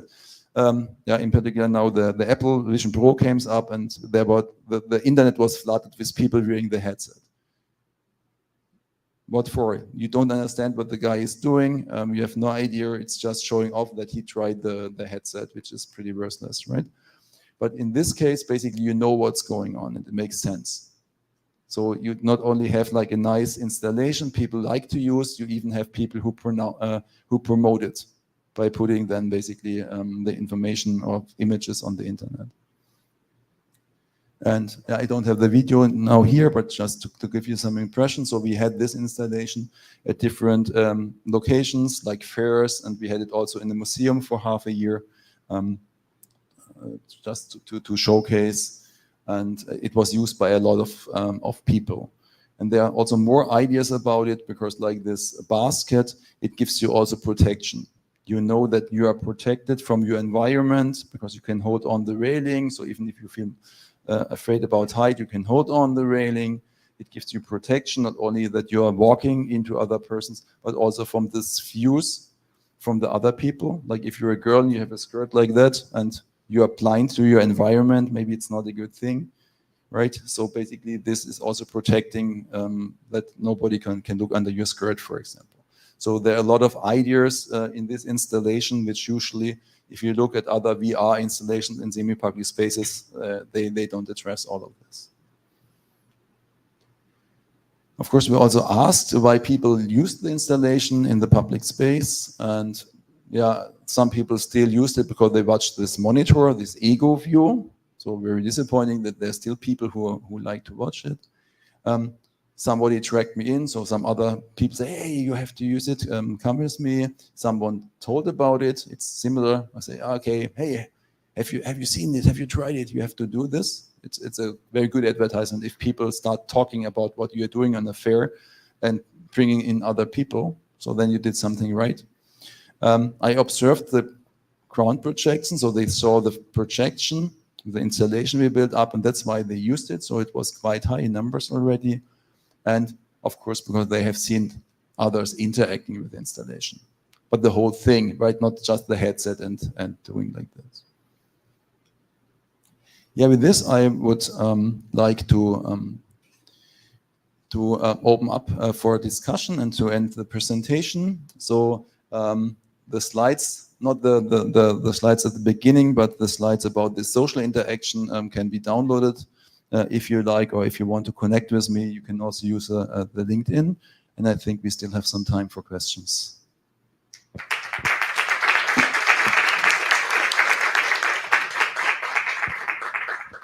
Okay, guys, questions? Yes, a moment.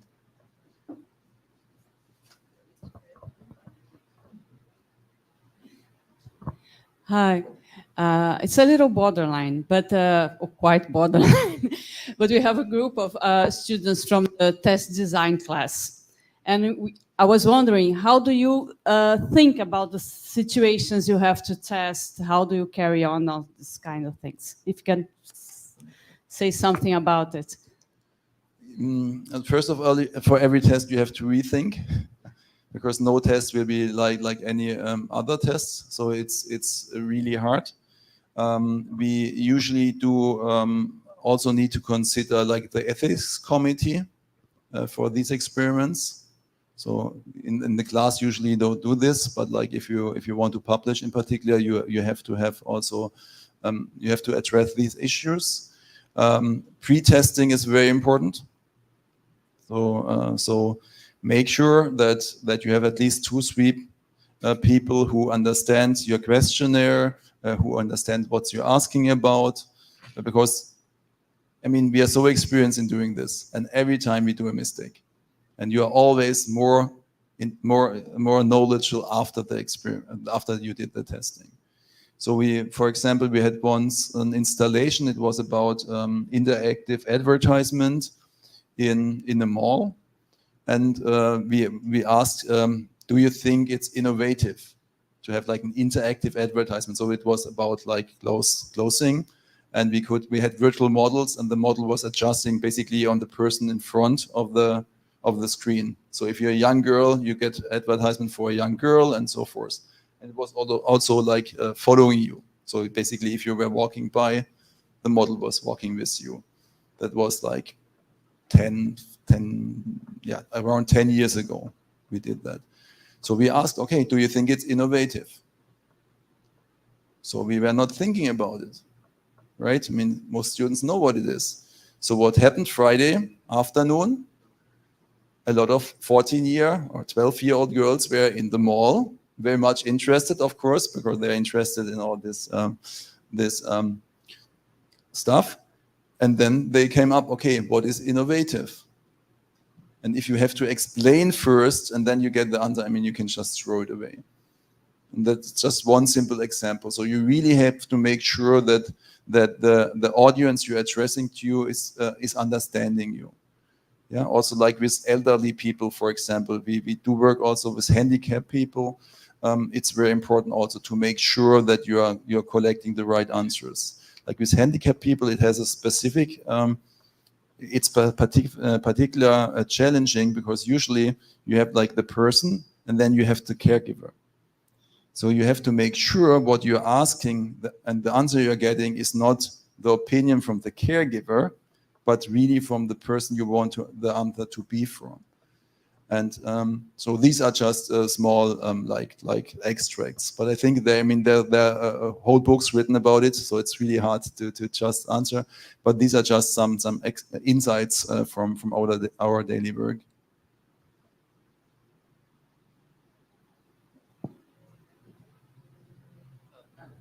More questions, guys? In the previous slide, you showed that when you make the test with students, some of them miss the ability to take notes.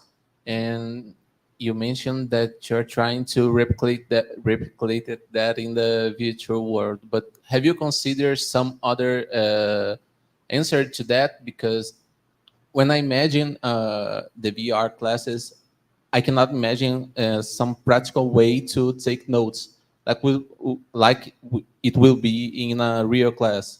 So I don't know, maybe the GPT or something that produce that notes along the classes or something like that. You mean to automate the note taking? Yes. No, we did not, because the information is there, and we have the assistant system, which is basically you don't need the notes. But the idea about note making is to strengthen your own and you train your own head. So the idea about note making is not that you have somebody taking the notes for you. The idea is that you really rethink the information which just was said. And I think that cannot be handed over to an AI system. And that's why we are trying to find solutions how each student can basically find a way how to take notes. We also investigated speech recognition, for example, so you can mute and then you can just take your notes verbally. But then, of course, it's intermingling with the speech because it continues. You cannot stop, and that's why we prepared some written form, like with a keyboard or with iPad. But I think like having a system which do take the notes for you, it's not really a good replacement. But of course, we know there's a lot of software which is capable of doing this.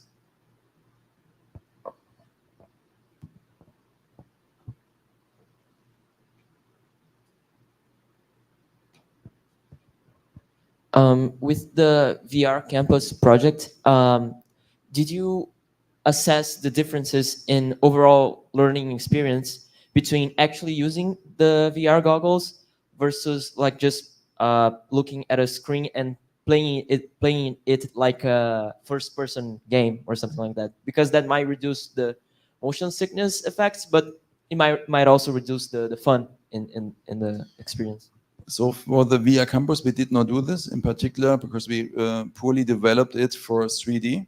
So we have no 2D interface to do this, but we looked into a lot of these 2D versus 3D aspects. So we have also a survey paper on this aspect.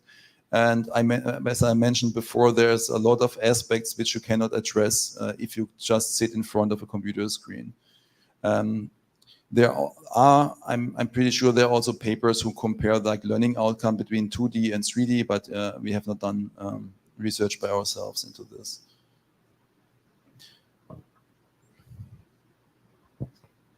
Hi. I was thinking specifically about the effects of the AI in higher education, because in a lot of parts of the world, higher education is not very affordable, and I think that maybe we're going to start seeing some reduction in people taking higher education, since maybe you have a virtual tutor who can teach you anything most college classes would teach you in a much more affordable way. And I know you talked about you prefer being additive, you prefer building on top of it, but I'm wondering, what do you think? Do you think we're heading towards a world where people are gonna be we're gonna rely less on human teachers, human professors, and maybe the effects that this will make on the world? I mean, right now the technology is not ready yet, I would say. But I mean, maybe in 50 years it's indistinguishable. So maybe you don't really feel the difference anymore. So you put in the headset, and if you want to learn about physics, maybe you're directly talking with Einstein, and he's teaching you about physics. And if you want to learn about philosophy, maybe you talked with a Confucius or Kant or whoever. So I think it really depends how sound the technology really is and how accessible it is. I mean, if you have enough money, maybe, and there are a lot of reasons why you go to a particular university. Yeah, most people don't go to Harvard because it's the best education maybe they can get. They go there to make friends for life and building up relationships they can rely to later in their work environment and stuff like this. So I think it's much more than technology. But if you think about accessibility, I'm sure a lot of human teaching will be replaced. But it's also about like empathy, and it's like for higher education, maybe it's not really such a big difference, because if you're 25 or if you're 30, I mean, personally, I like to read the paper. I don't really like a presentation. So for me, I'm all set. If I want to learn some stuff, meaning higher education, it's good. But if you want, but it's in technology, right? If you want to learn maybe about something in psychology, maybe it's the opposite. Maybe you want to have a role play, and you want to have the role play with other real humans, and you don't want to have a role play with agents. You can do this. We also investigated some of these effects, like the bystander effect, for example. It's a psychological effect. It tells you how you behave, if somebody needs help, if there are a lot of people around you, or if you're alone. So if you're alone, you help. If there are a lot of other people around you, you say, okay, why should I help? Somebody else should help, and at the end, nobody is helping. So these effects can be resampled in VR. They cannot be resampled on computer screen. So we investigated this effect, which goes a little bit to your question also. But the question is always, what do we humans want? And one example I like to give, and then you come in with your likeness for coffee, is if I go to a coffee shop, right? And I sit there and I'm ordering a coffee. Do I want a robot to provide a coffee, or do I want a person to provide it? And I think in a lot of aspects also in the future, we as human beings want other human beings to take care about us. And technology is not a good replacement in a lot of cases. But it can be a replacement, like in elderly care, for example. In Germany, we really have a lot of old people, and we just don't have enough human labor, who can take care about it. And then it's better to have a social robot instead of having no social robot. So I think if you have enough money, you go for the human teacher, and if you don't have enough money, you go for the technology. More questions, guys?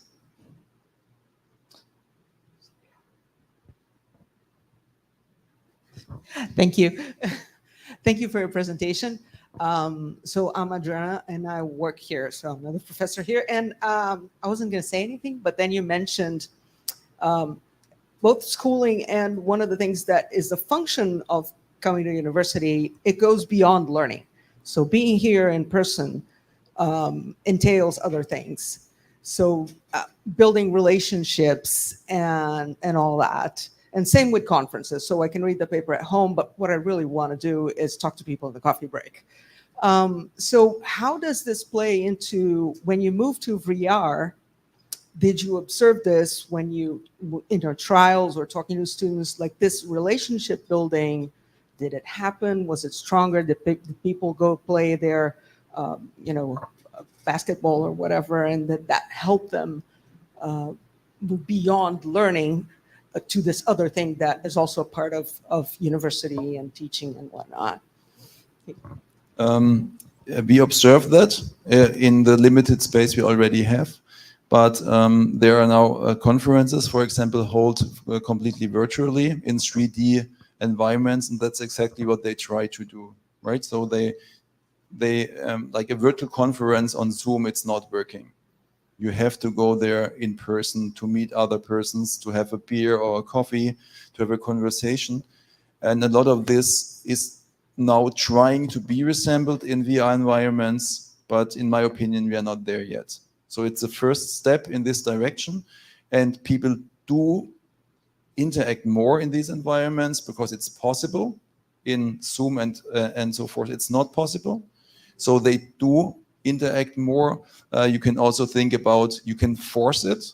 So a lot of things what we are doing also in physical space, it's not on the slides, but one task I challenged my students with is think about an installation where digital technology fosters communication in the physical space. Because we all know if everybody brings a smartphone, the people will be there, everybody will be engaging with the smartphone and having no conversation.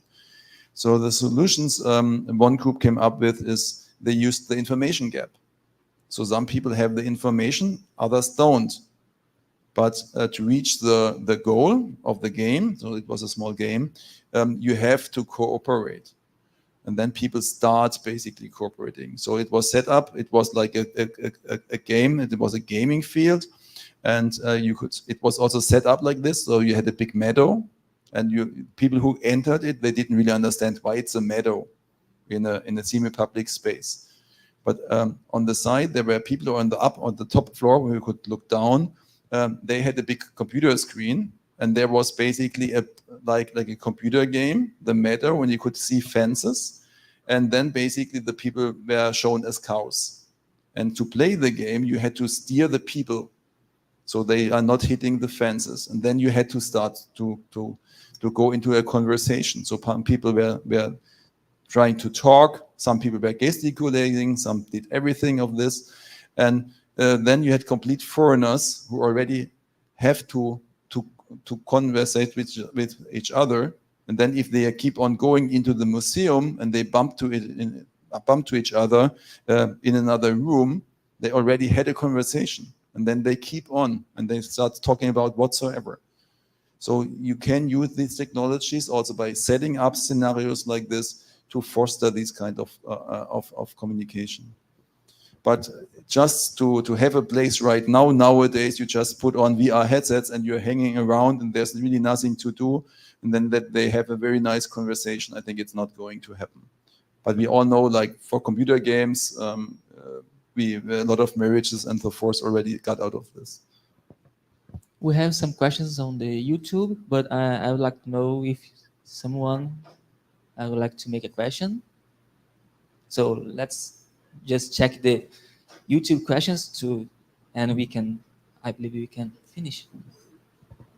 So, do you believe that students develop different expectations for chatbots and teachers because chatbots are seen as automated tools?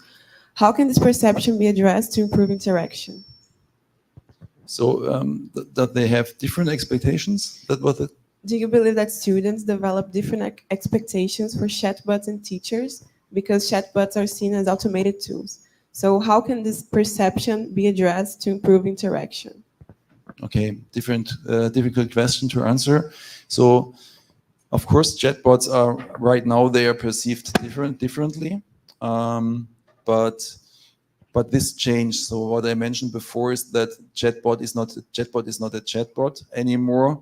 You can give it a personality. So what I mentioned before is that people have particular expectations on a tutor, for example, and you can address this very well. And you can have an embodiment also. And this is something which needs to be investigated right now. So we don't really know how this personality should look like to foster education. And the professor is just the professor with his own characteristics, and you like it or you don't like it. But the expectations, of course, are very high, and they changed a lot. Like the chatbots we developed at the beginning, what I introduced, they were pretty clumsy, and now they are very fluent. And this will really change the way we interact. It's making a big difference if you type or you speak with a ChatGPT system, for example.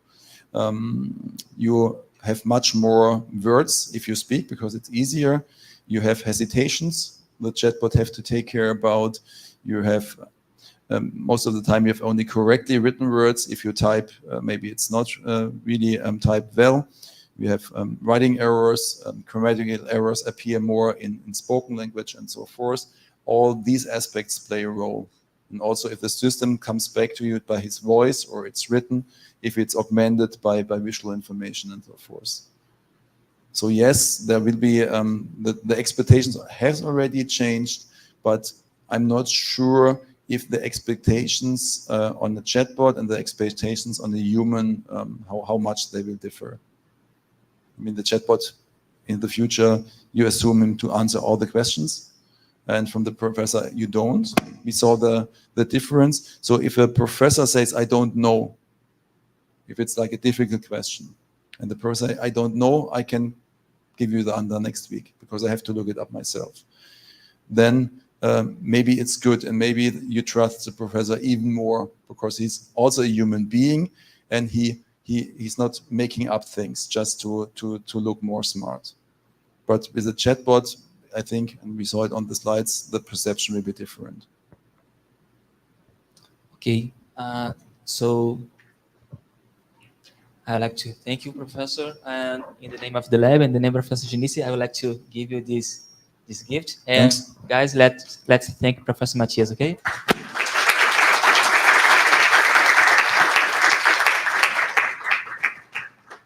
Yeah, thanks a lot. Obrigado, pessoal. Boa tarde para todos. Bom almoço.